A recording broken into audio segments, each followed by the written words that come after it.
Okay,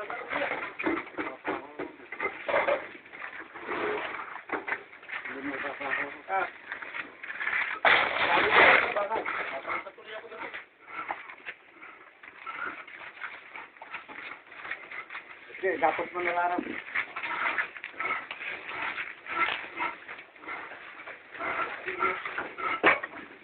Dapat mo nalarap ba?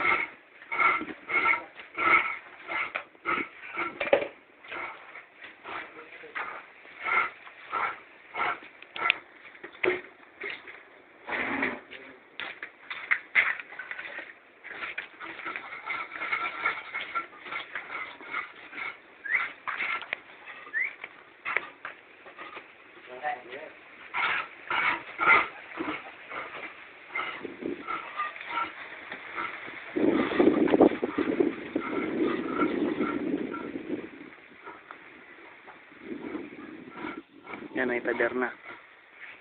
Bali, na-late yung doon sa ginagawa nila na yun ngayon. Yan. Na-late yan, kuya.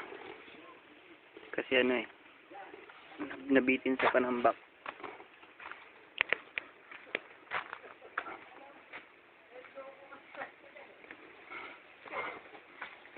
Yan.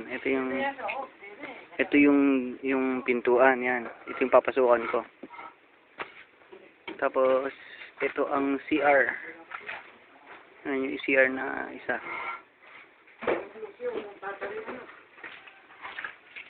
Ito pa yung isang CR. Diyan itatayo yung kwarto. Saka dito.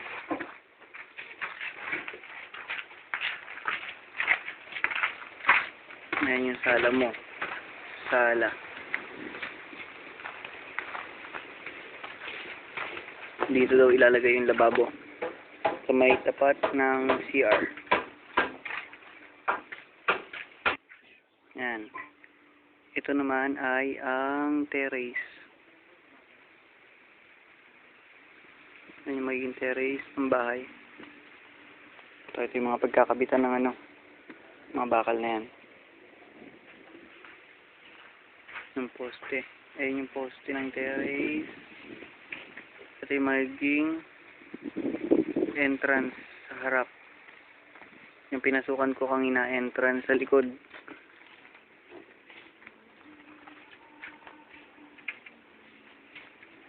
Yan. Baka dito magkakaroon ng hagdan. Diyan. Hagdan packet. Okay?